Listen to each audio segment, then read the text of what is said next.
I'm Sarah. I'm a physical therapist and also a practicing and teaching yogi. So today our sequence will be about backs and spines. So this could be used as maybe more of a preventative measure for how could yoga help prevent back pain.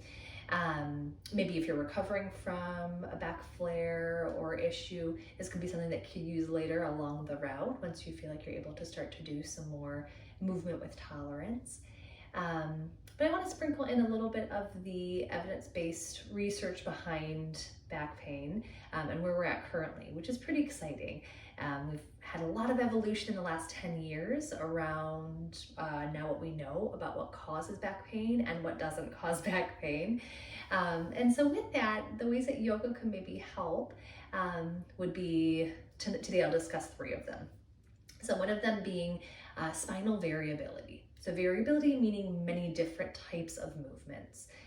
In our own motor patterns throughout the day, we tend to stick to a few because we do consistent movements, consistent positions, and yoga offers many different types of positions. So for variability, what we're looking for are different positions, movements of the spine, the vertebral canal, the tissues, including the fascia, connective tissue, ligaments, the muscles, of course, letting them have different types of stretches and contractions that we may not get in our normal routine.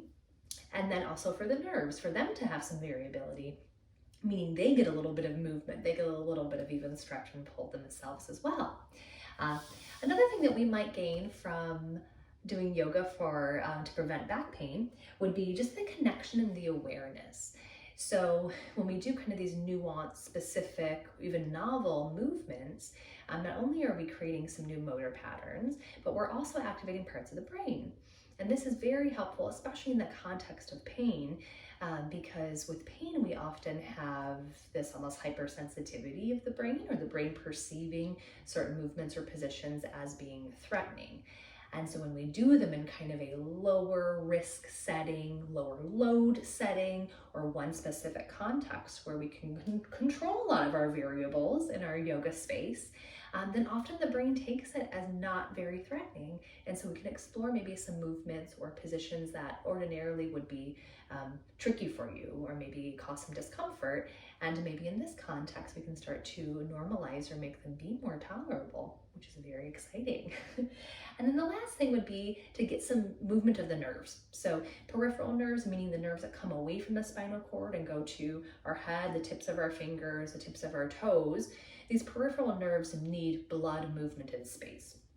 And so especially through yoga movements, we tend to get a bit more movement of those nerves that allow them to move through all of the many tissues that they need to, move through all of the joints that they need to, and that sometimes can decrease some of the sensitivity of those nerves that might be a little bit more irritated, or maybe chronically for you is where you first start to notice some discomfort when times get rough. So this is a wonderful way to promote all of those things for you, to just make you feel more empowered and better in your own back. So for today's practice, our focus will be mostly on pelvis and lumbar spine. That tends to kind of be the hottest area that I often am hearing from clients when they're having some back pain, and definitely in my own life where I struggle with it the most. And so we'll just talk about it throughout all these movements, how we might emphasize and really explore different positions of the pelvis, which will bring the lumbar spine along with it. Lumbar spine is that lower part of the spine, really from almost the base of where low-rise jeans might be, which we don't really wear those anymore, thank goodness, and up to kind of the bottom of the rib cage. So we'll talk about that a lot and notice this in many different gravitational positions, which will be interesting to see how they feel differently to you. For equipment, your own mat or space, 2 yoga blocks would be great. And then during Shavasana at the end of the sequence, I'll offer laying on your stomach for Shavasana. And so it might be nice to have towel, blanket. If you have a bolster, that's wonderful, that we could kind of drape ourselves over for more comfort. Of course, you can make do with whatever is around the house, but feel free to pause now if you want to grab those things so that they're ready for you at the end of the class. Otherwise, we will head to our mat and start on our back.